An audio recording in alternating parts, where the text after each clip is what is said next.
Xem là ai chiến thắng nhá. Cố lên. Đấy.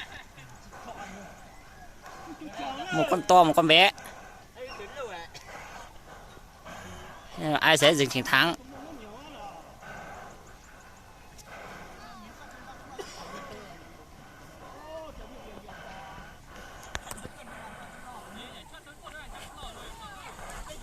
Cố lên.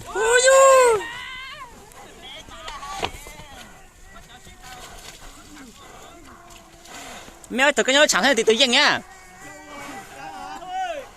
Các tự nhiên này nó tự nhiên rồi.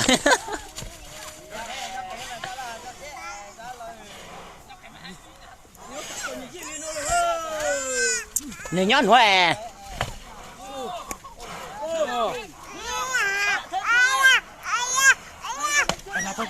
Hô luôn.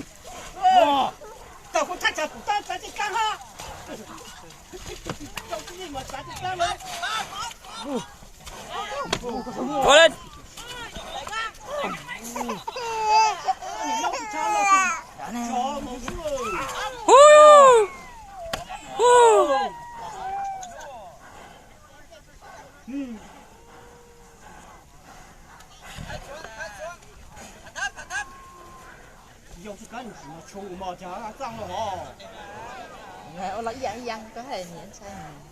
Mình nhớ nói hả? Ôi ôi. Con này to tí mà.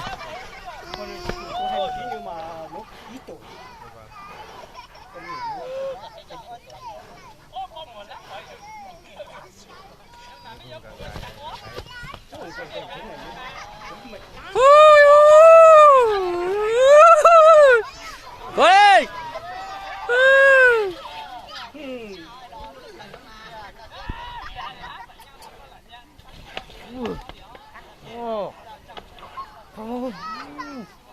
Thanh niên, gọi là thanh niên 17. Này rất vào tuổi thanh niên thôi. Vào tuổi thanh niên thôi. 15 17 ấy.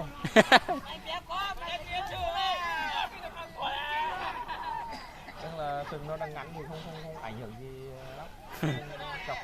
Không chọc máy mà. Đè thức lấy sức.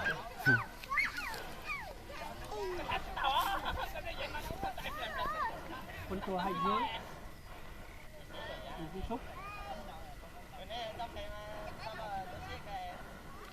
Mệt đấy, hai đứa mệt hết.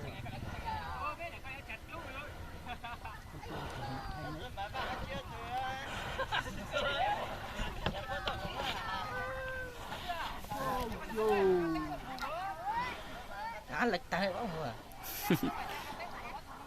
tụi cá chỉ bao suy là bơ. Nhà sư tề ta cũng dùng sư à. Con nhỏ, con già này cứ hay đẩy. Nó chỉ lừa mạnh như này. Hai con này rất tuổi như nhau thôi.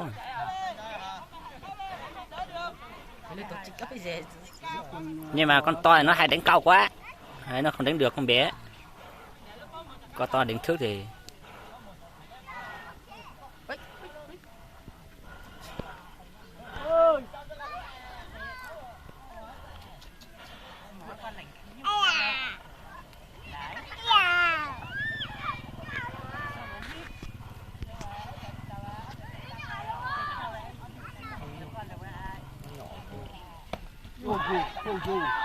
Mất đà, đẩy mất đà. Đẩy trượt đấy. Đúng rồi, có tay sao muốn đùa. Xì rồi.